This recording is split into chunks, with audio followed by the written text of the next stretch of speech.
Hi everybody and welcome to the 5 Bytes podcast. I'm your host, Rory Monahan.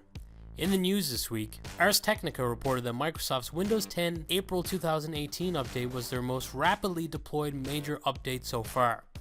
Microsoft's deployment process for updates is publicly available, and you can see that it's quite extensive with many different stages or rings for testing. So for this update, there was an extra factor in the mix: machine learning. The company built a machine learning model to identify which system characteristics meant that the updates was likely to succeed. With this model, viable candidate systems could be more rapidly identified, in turn enabling the update to be more aggressively pushed to those systems. And that resulted in fewer rollback installations, fewer crashes, and less negative user feedback. During the deployment of the update, incompatibilities were detected. As an example, Microsoft says that a version of Avast Behavior Shield caused a reboot issue. The immediate fix was to blacklist systems with the problematic software, meaning that within 24 hours of the problem being detected, at-risk machines were no longer being updated. This was then communicated to Avast, who were able to take the appropriate action. In other Microsoft news, Microsoft have announced a major overhaul to the user interface of their Office products. The ribbon menu, which has been in the last few versions, appears to be no more, with a much more simplified, minimalist menu taking its place. This appears to be in a bid to make the experience consistent across all platforms and devices. And in keeping with the Office news and some other Office-related news, Microsoft have published an updated doc to include a RemoveMSI element in the configuration.xml file of the Office Deployment Toolkit, which will uninstall any MSI install versions of Office 2010, 2013, or 2016, which may be on your machines. This is awesome for those upgrading to Office 365 Pro Plus.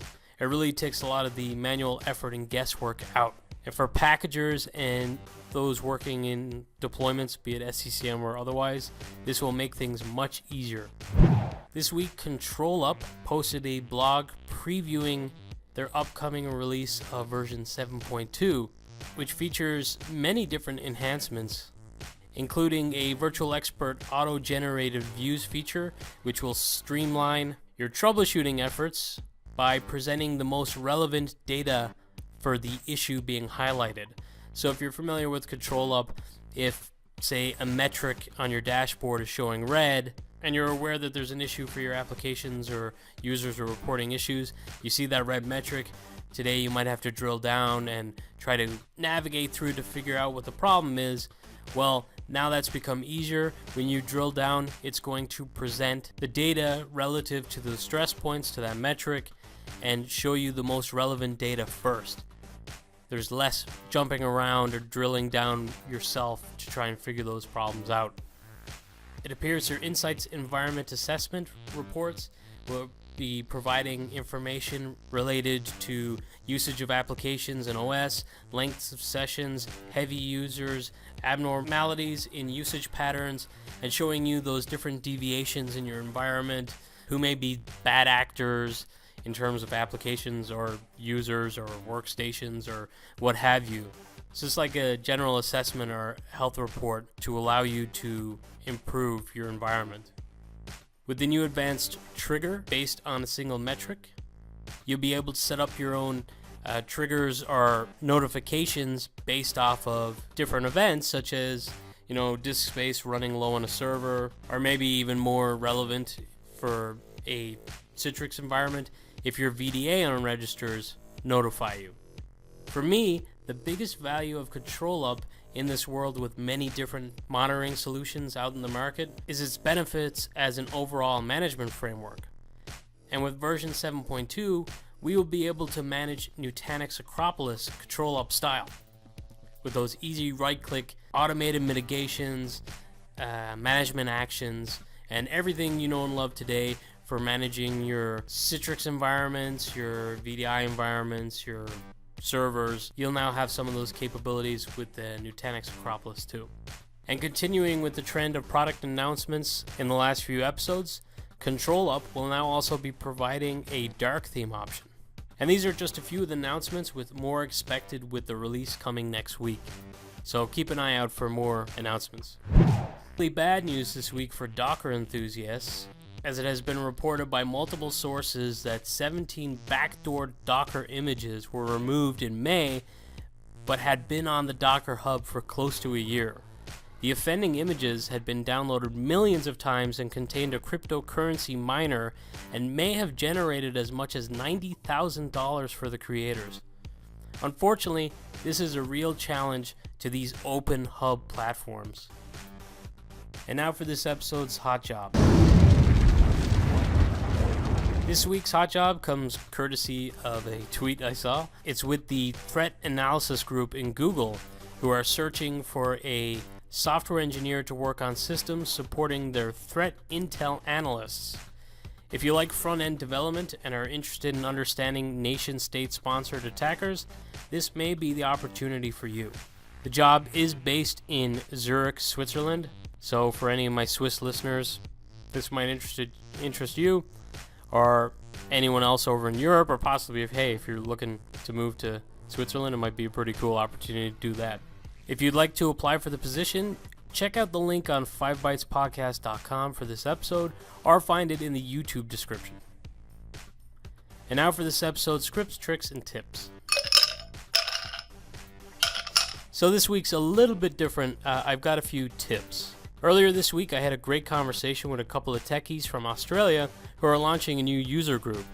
It made me think about some tips I could give to those who may want to try and launch their own user group, Coder Dojo, or any community get-together.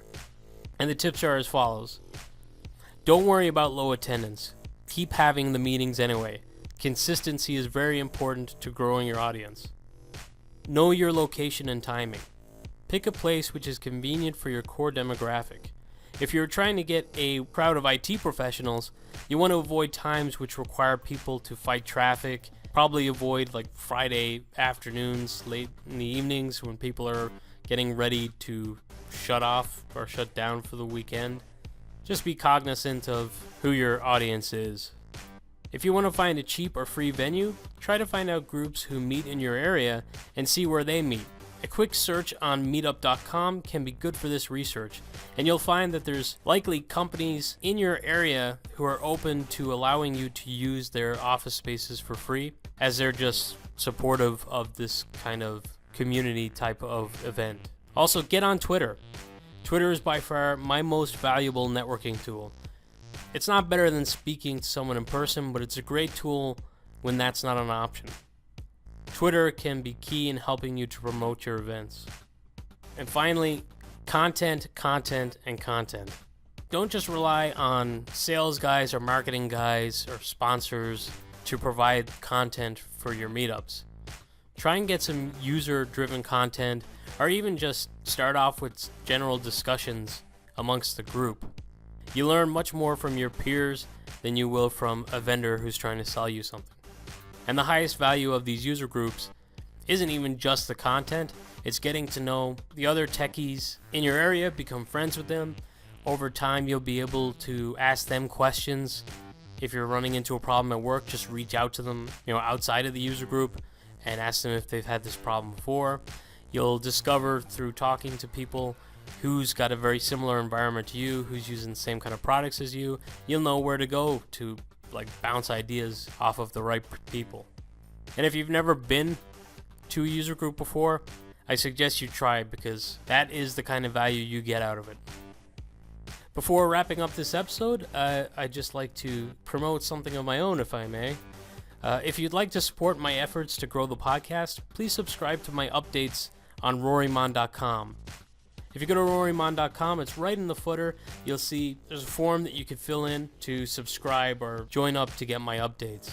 This is something I started last year, and through it I held a fantasy football competition for techies, which was great fun, and multiple people won prizes throughout the football season. I've produced several free tools and resources, which I emailed links out to the people who have subscribed. I'm also hoping that someday, if I have a decent list of people who have signed up, I may be able to host webinars and online community events, or something even more unique and cool. Let's see what we can do. I also don't send out updates very often. Like I said, I've had that up on my site for almost a year. I've sent 2 emails in a year. I don't think I'll send any more than possibly 3 or 4, to be honest. So go ahead to rorymon.com and sign up if you'd like. It helps support me and my efforts to grow this podcast. And that's it for this week. As always, thanks so much for listening.